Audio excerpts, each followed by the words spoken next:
స్థిరమును అనునిత్యము, నీ కృపాతిశయమును అనునిత్యము నే కీర్తించెదా. తరతరములకు నీ విశ్వాస్యతను నే ప్రచురింతును, నే కీర్తించెదా. తరతరములకు నీ విశ్వాస్యతను నే ప్రచురింతును. నీ కృపా నీ కృపా ఆకాశము కంటే హెచ్చైనది. నీ కృపా నీ కృపా ఆకాశము కంటే హెచ్చైనది. మౌనిగా ఎటులుండేదా, సాక్షిగా ప్రచురించక నా తుది శ్వాస వరకు, నీ చెంత చేరే వరకు, నా తుది శ్వాస వరకు, నీ చెంత చేరే వరకు.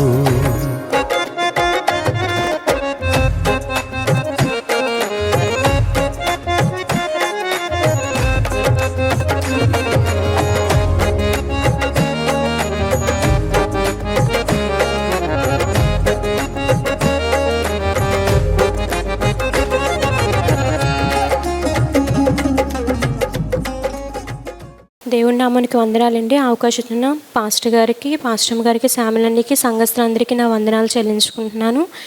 నా యొక్క సాక్ష్యం ఏంటంటే, ఈ సంవత్సరంలోని ఏ ఒక్క ఆదివారం కూడా దేవుని సన్నిధానానికి ఒక్క ఆదివారం కూడా మిస్ అవ్వకుండా వెళ్ళాలి అనుకున్నాను.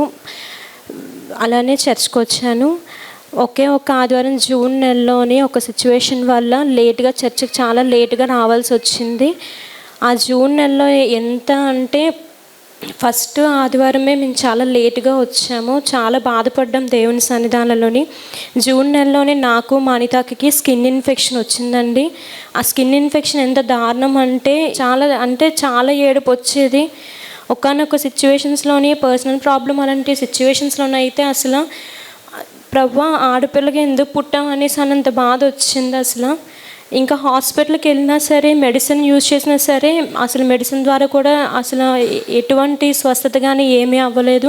నేను మా అక్క కలిసి మోకరించి ప్రార్థన చేసాం. ప్రభువా మీ సన్నిధానం మేము ఎలా ఉన్నాం జ్ఞాపకం చేసుకోండి ప్రభువా.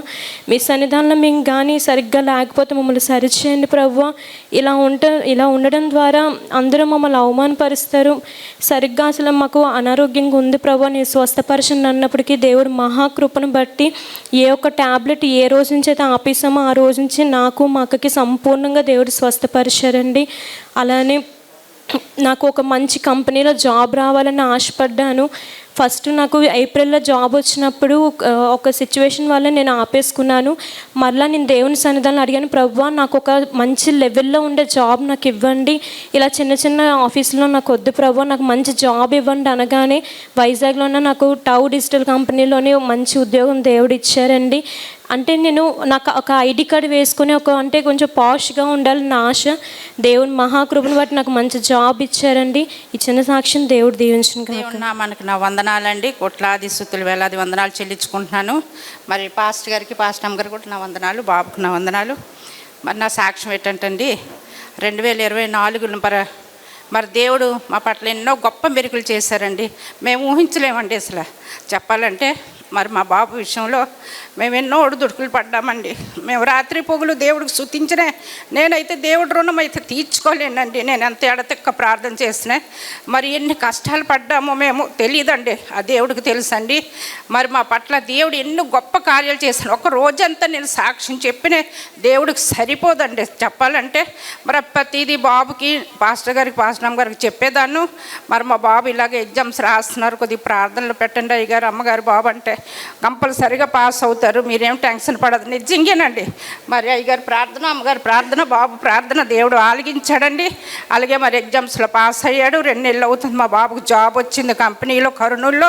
మరి దేవుడు కృపండి ఇదంతాను. మా ఏమి కాదండి, మా జ్ఞానం కాదు, మా శక్తి కాదు, మా బలము కాదండి. అసలు మేము దేనికి పనికి రాకపోయిన వాళ్ళమండి అసలు చెప్పాలంటే. దేవుడు ఆ చిన్న మేలు మా పట్ల చెయ్యకపోతే ఈరోజు మా పరిస్థితి ఎలాగున్నో మా తల్లి బిడ్డలకి మేము ఊహించుకోలేమండి. చెప్పాలంటే మేము ఏమైపోతామో ఆ క్షణంలో మాకే కూడా తెలియదండి.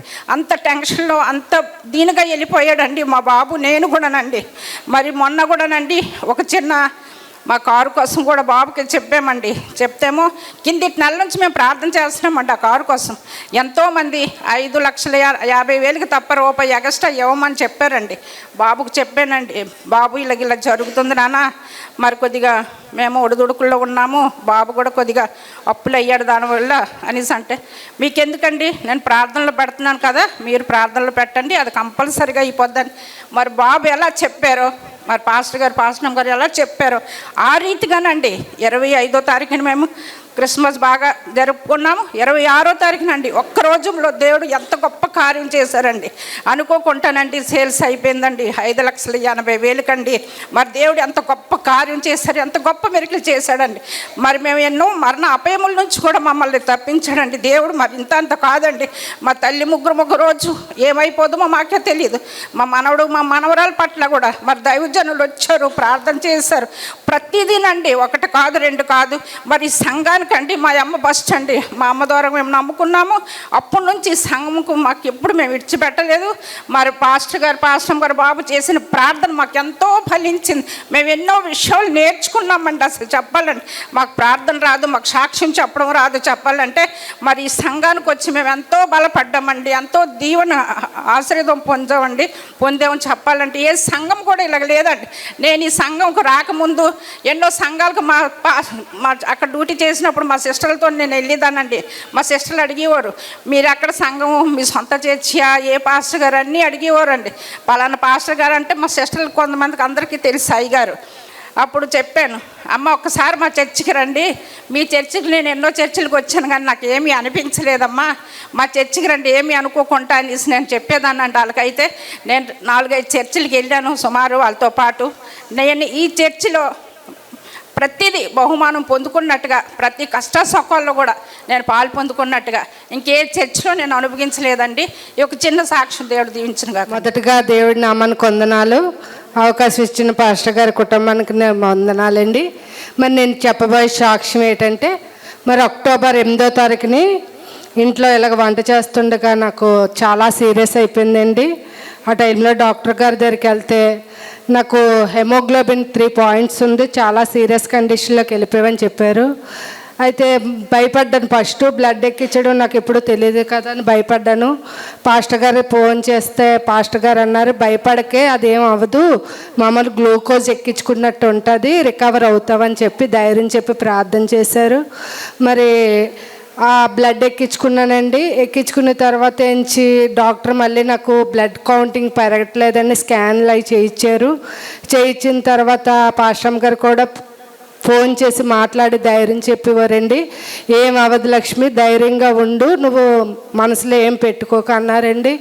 మరి స్కానింగ్ చేయించినప్పుడు ఏంచి చిన్న ప్రాబ్లం అని అన్నారు. తర్వాత నాకు ఇంకేం చెప్పలేదు. తర్వాత ఏంచి ఆ రోజు ఆదివారం అండి జోసఫ్ చర్చికి వచ్చి మళ్ళీ నన్ను చూడడానికి వచ్చారు. డాక్టర్లు అంటే మోసం అనేది నేను హాస్పిటల్లో చూశానండి. 3 రోజులకి 25,000 తీసుకున్నారు, ఏం చెప్పేవారు కాదు. అప్పుడు జోసఫ్ నేను ఇక్కడ ఉండనురా, నువ్వు డాక్టర్తో మాట్లాడి తీసుకెళ్ళిపోంటే జోసఫ్ వెళ్ళి అడిగితే అన్నారు, మీ అమ్మ సీరియస్గా ఉంది పంపించమన్నారంట. మా అమ్మ చనిపోయినా పర్లేదు, కేజీహెచ్ తీసుకెళ్ళిపోతాము అని బయటికి తీసుకొస్తాడండి. అయితే నువ్వు సందం పెట్టి మీ అమ్మని తీసుకెళ్ళిపోంటే నేను ఇంటికి వచ్చేసిన తర్వాత మరుసటి రోజు మళ్ళీ బ్లడ్ టెస్ట్ చేయించుకున్నానండి. హెమోగ్లోబిన్ 8 పాయింట్స్ ఉన్నాయన్నారు. మరి 23వ తారీఖునండి మరి నాకు ఆపరేషన్ అని కూడా అనుకోలేదండి. మళ్ళీ వేరే తెలిసిన వ్యక్తి దగ్గరికి వెళ్ళిన తర్వాత ఏంచి ఎప్పటికైనా ఆపరేషన్ చేయించుకోవాలమ్మా అని అన్నారు. ఇంకెందుకని లెక్కల్లోనే మరి నేను ఆపరేషన్ సిద్ధపడ్డాను. మరి దైవజనులు కూడా మరి నాకు ప్రార్థన చేసి ధైర్యం చెప్పారు, నీకేం అవ్వదమ్మా, అంతా బాగా జరుగుతుందని ఆర్థికంగా కూడా సాయం చేశారు. మరి సంఘం నుంచి కూడా మరి నా గురించి ప్రార్థన చేశారు. మరి కింద సంవత్సరం వాగ్దానం యెహోవాని ఎడల అద్భుత కార్యం చేస్తారంటే ఏదో అనుకున్నాను, కానీ మరి అది ఎన్ని సంవత్సరాలు అయిందో నాకు తెలియదు. కానీ ఒళ్ళే అనుకుండేదాన్ని అండి, పొట్ట వచ్చేస్తుంది అనుకుండేదాన్ని అండి. అది ఆపరేషన్ థియేటర్కి వెళ్ళే ముందు కూడా నాకు తెలియదు, మామూలుగా ఆపరేషన్ అన్నారు కానీ ఏంటి చెప్పలేదు. అయితే డాక్టర్ వచ్చి చెకప్ చేస్తాను ఒకసారి పడుకోమ్మా అన్నారు. అయితే పడుకుంటే గర్భసంచిలో పెద్ద కాయ ఉంది నీకు అన్నారు. నాకు కాయ ఉండడం ఏంటండి, ఎప్పుడు నాకు నొప్పే రాలేదు, అలాంటిది కాయ ఉందన్నారు. సరేలే లేదంటున్నావు కదా, రేపు ఆపరేషన్ చేస్తే నువ్వే చూద్దాం అన్నారు. మరి 5 కేజీలు కాయ ఉందండి. 5వ తారీఖున మళ్ళీ నాకు డేట్ టైం వచ్చేటప్పుడు ఆ కాయ గర్భసంచులు అదే నా ఒక బాడీలోనే అది పాయిజన్ అయిపోవలసిందండి. మరి దేవుడు అద్భుత కార్యం అనే వాగ్దానం ఇచ్చారు, ఏటో అనుకుండేదాన్ని. మరి 23వ తారీఖున నాకు ఆపరేషన్ చేశారు. మరి ఆపరేషన్ థియేటర్లోకి వెళ్ళేటప్పుడు అయితే పాస్టర్ గారికి ఫోన్ చేసి ప్రార్థన చేయించుకున్నాను. మరి ఆపరేషన్ కూడా సక్సెస్గా జరిగింది. మరి బయటకు వచ్చిన తర్వాత కూడా మళ్ళీ పాస్టర్ గారికి వెంటనే ఫోన్ చేశారు, కంగారు పడతారని. మరి నా గురించి, నా కుటుంబం గురించి మరి సంఘం అంతా ప్రార్థన చేసింది. మళ్ళీ ఈరోజు ఇలా సజీవ లెక్కలో ఉన్నానంటే అది మీరు చేసిన ప్రార్థన, సంఘ కాపరులు చేసిన ప్రార్థన మళ్ళీ నన్ను సజీవులుగా మళ్ళీ 2025 న్యూ ఇయర్లోనే మళ్ళీ నన్ను ఇలా నిలబెట్టిన దేవాది దేవుడికి వేలాది వందనాలు, కోట్లాది స్తుతులు. అవకాశం ఇచ్చిన పాస్టర్ గారికి, పాస్టర్ గారికి, బాబుకి నా వందనాలండి. నేను చెప్పబోయిన సాక్ష్యం ఏంటంటే, నాకు ఎంతకాలం నుండి చర్చికి వచ్చేదానండి. ఈ 2 సంవత్సరాలు నేను నా బిడ్డ కోసం సంబంధం కోసం తిరిగామండి. అది సంబంధం రైట్ అయింది కానీ పెళ్ళి అయితే అవి ఇది కాదు అండి. ఎంతగానో అందరూ నన్ను అడిగేవారు, ఎందుకు ఇంకా అవ్వట్లేదని. ప్రతి ఒక్కరు దేవుడు ఎప్పుడు ఎంత లేట్ అయినా సరే ఇస్తాడు, భయపడకనేసే నాకు ఎప్పుడు ప్రార్థనలో చెప్పేవారు. అలాగనే మా ఇంటికి వచ్చిన సువార్తకులు కూడా అలాగే చెప్పేవారు, నువ్వు భయపడకన్నా అది తగిన కాలంలోనే నీ బిడ్డకి పెళ్ళి అవుతుంది, నువ్వు ఎందుకు కంగారు పడతావు అని చెప్పేవారు. అలాగనే నేను ఉదయానికి పాస్టర్ గారు చెప్పినట్టుగా నేను ప్రార్థన చేసేదాన్ని. అలాగే నా బిడ్డకి చక్కగా పెళ్ళి జరిగింది. నిజంగా నేను అంత ఘనంగా అంత చక్కగా పెళ్ళి చేస్తానని కూడా నేను ఊహించుకోలేదు. దేవుడు నాకు నిజంగా మంచి కార్యం చేశాడు. ఈ కార్యం చేసినందుకు ఈ పాస్టర్ గారికి, పాస్టర్ అమ్మ గారికి, బాబుకి, మీ సువార్తలు చేసిన సువార్తకులకి అందరికీ హృదయకాలంగా వందనాలు చెల్లించుకొని చిన్న సాక్ష్యం దీవించమని అడిగి వేడుకున్నా. వందనాలండి. అయ్యగారికి, అమ్మగారికి నా వందనాలు, బాబుకి నా వందనాలు. నేను చెప్పే సాక్ష్యం ఏంటంటే చిన్న సాక్ష్యమే. నేను కువైట్ దేశం వెళ్ళానండి. కువైట్ దేశంలో నా పాస్పోర్ట్ పోయింది. అక్కడ పాస్పోర్ట్ పోయిన వెంటనే అయ్యగారికి ఎప్పటికప్పుడు ఫోన్ చేసి చెప్పేదాన్ని, అయ్యగారు నా పాస్పోర్ట్ పోయింది, అయ్యగారు నాకు పాస్పోర్ట్ లేదు, అయ్యగారు నేను ఎలా రావాలి అయ్యగారు ఇండియా అంటే. నేను 4 గంటల రాత్రి లేచి పద్మ నీ గురించి ప్రార్థన చేస్తున్నాను, ప్రతి దినం నీ గురించి ప్రార్థన చేస్తున్నాను, భయపడొద్దు, ధైర్యంగా ఉండి అని చెప్పేవారు అయ్యగారు ఎప్పుడు కూడా నాకు. 5వ నెలలోనైతే నాకు చాలా సాధన వచ్చిందండి. పాస్పోర్ట్ లేని వాళ్ళు ఇక్కడ ఎవ్వరు ఉండకూడదు, వెంటనే వెళ్ళిపోవాలి, లేదంటే జైల్లో పెడతాము అనుకొని పెట్టినప్పుడు పనికి పెట్టుకున్న వాళ్ళు కూడా మాకు చాలా సాధన పెట్టారు. ఎంత తొందరగా వెళ్ళిపోతే మాకు మంచిది, లేదంటే మాకు కూడా నీ వల్ల రిస్క్ అవుతుంది అనుకొని చాలా బాధ పెట్టారు. అటువంటిప్పుడు నేను ఏం చేయాలో నాకు తెలియలేదు. వెంటనే నేను బాబు ఫోన్ చేశాను. బాబు ఫోన్ చేస్తే, బాబు నువ్వు భయపడొద్దు పద్మ, నేను మీకు టికెట్ పంపిస్తాను, అర్జెంటుగా బయలుదేరి వచ్చండి, అక్కడికి వెళ్తే ఎంబసీ మీకు వెయిట్ పాస్పోర్ట్ ఇస్తుంది అని చెప్పారు బాబు. నేను అలా ఆ మాట ప్రకారం ఎంబసీకి వెళ్ళడం జరిగింది. అక్కడ వెయిట్ పాస్పోర్ట్ ప్రార్థన చేస్తున్నాం, వెయిట్ పాస్పోర్ట్ అవుతుందంటే నాతో పాటు వాళ్ళకి ఎంతమందికో రాలేదు. మరి అయ్యగారు ధైర్యం చెప్పేవారు, బాబు ధైర్యం చెప్పేవారు. బాబు ఇక్కడ నుండి నాకు టికెట్ తీసి పంపించారు. నేనైతే అన్ని సంవత్సరాలు ఇక్కడ చేశాను కానీ నేనైతే టికెట్ కూడా తీసుకోలేదు. బాబే నాకు టికెట్ తీసి ఇక్కడ నుండి పంపించారు. నేను క్షేమంగా 5వ నెల 20వ తారీఖున ఇక్కడికి రావడం జరిగింది. నాకు ఇలా పాస్పోర్ట్ లేని వాళ్ళకి చాలామంది ఉండిపోయారు, చాలామందికి పోలీస్ స్టేషన్లో పెట్టారు. మరి ఈ సన్నిధిలో నేనైతే చాలా దీవింపబడ్డాను. ఒకనప్పుడు ఏ రీతిలో ఉండేవారేమో కానీ ఇప్పటికి నాకు దేవుడు చాలా మట్టుగా దైవజనుల ప్రార్థన ఎప్పుడు కూడా చక్కగా నేను వచ్చాను. మరి మొన్న అయితే పాస్పోర్ట్ నాకు లేదు. మరి నేను రావటం అంటే బాబు ధైర్యం, అలాగే అయ్యగారి ధైర్యం కూడా ఎప్పటికప్పుడు ప్రార్థన చేసి ఫోన్లు చేసి మాట్లాడుతూ ఉండేవారు. మరి నేను ఇక్కడ క్షేమంగా వచ్చేసాను నా బిడ్డల దగ్గరికి. మరి నేను రానేమో అనుకున్నాను. ఎంత కట్టిన పరిస్థితుల నుండి 5వ నెల 20వ తారీఖున నేను క్షేమంగా మళ్ళీ ఇక్కడికి ఇండియా రావడం జరిగింది. మరి దేవుడికి నా వందనాలు, అలాగే దైవజనులకి, బాబుకి కూడా నా ప్రత్యేకమైన వందనాలు. మా సంఘం అందరికీ వందనాలు. మరి అనుకోవద్దు, పాస్కర్ ఫ్యామిలీ అందరికీ కూడా పేరు పేరు నా వందనాలండి. మరి ఈ రోజున నేను ఇలాగున్నా, నేను సంవత్సరాలు అయినా సంఘంలో నిలబడ్డానంటే వాళ్ళ ప్రార్థన వల్లండి.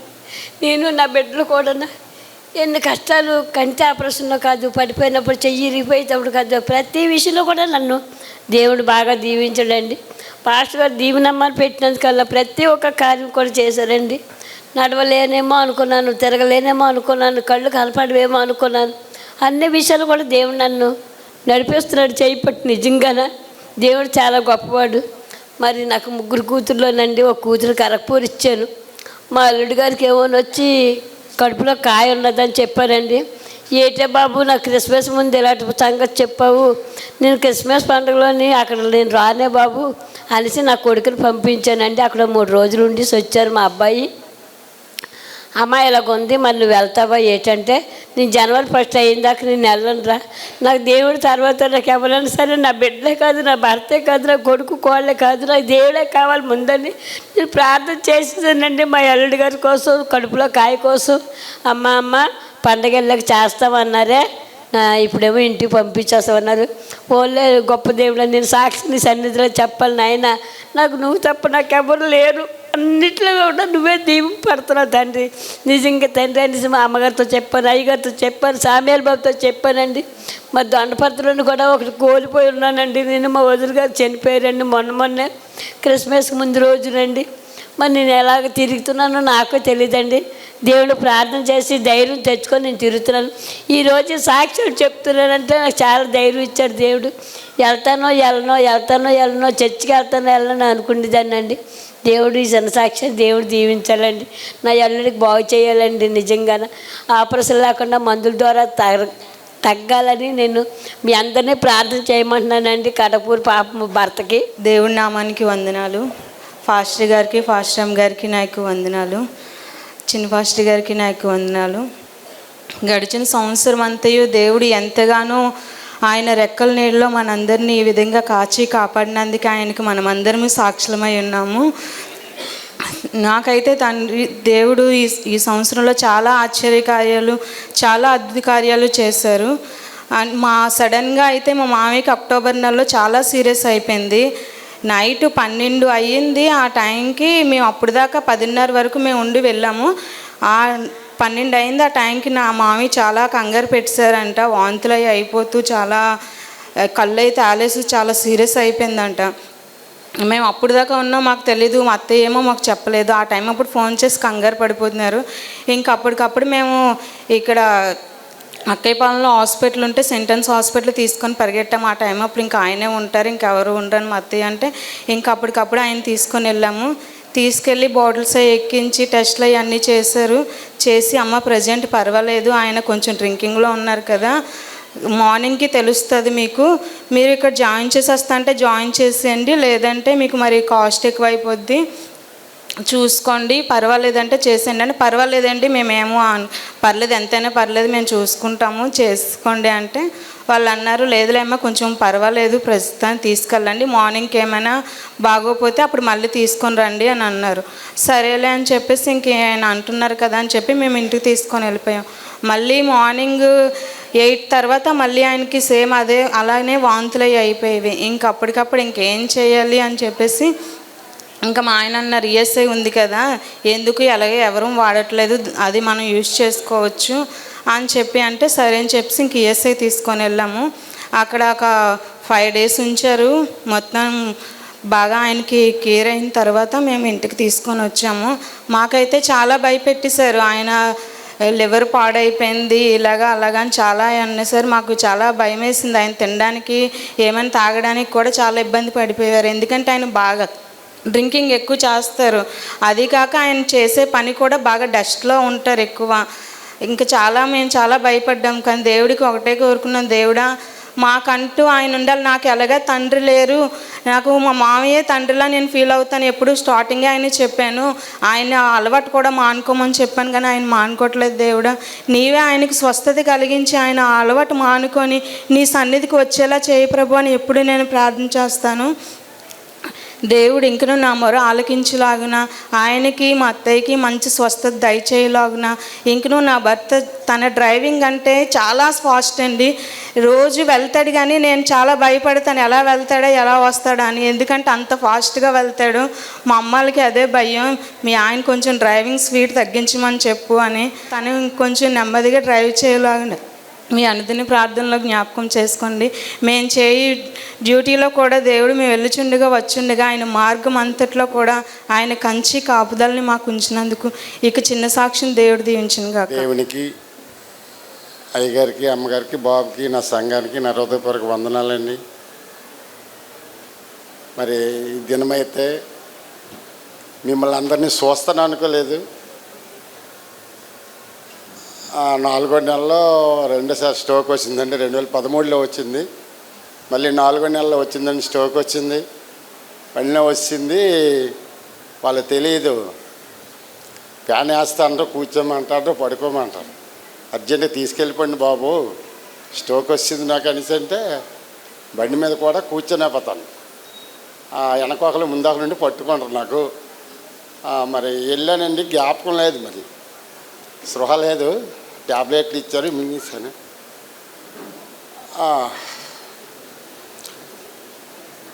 చెప్పలేమని ఇచ్చారండి డాక్టర్ గారు. అయితే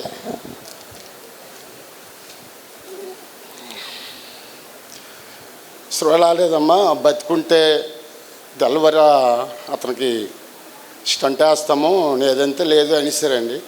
అయినా బాధపడలేదు. మా ఆవిడ 9 గంటలకి మళ్ళీ స్పృహ వచ్చిందండి. తెల్లవారు ఆపరేషన్ చేస్తామమ్మా అన్నారు. దేవుడికి వందనాలు చెప్పాము. అట్ ఏ టైం రెండు ఒకేసారి వేసారండి స్టంట్లు. మళ్ళీ అడిగారు, వేసుకుంటారా, ఒకటే ఎలా, రెండే ఎలా, ఒకటే ఎలా, రెండే ఎలా, మళ్ళీ 10 పచ్చాలు అడిగారండి. అయ్యగారండి, చనిపోతే చనిపోతాను, ఉంటే ఉంటాను, వేసేయండి అనేసి అంటే సంతకాలు పెట్టుకుంటారు, వేశారు.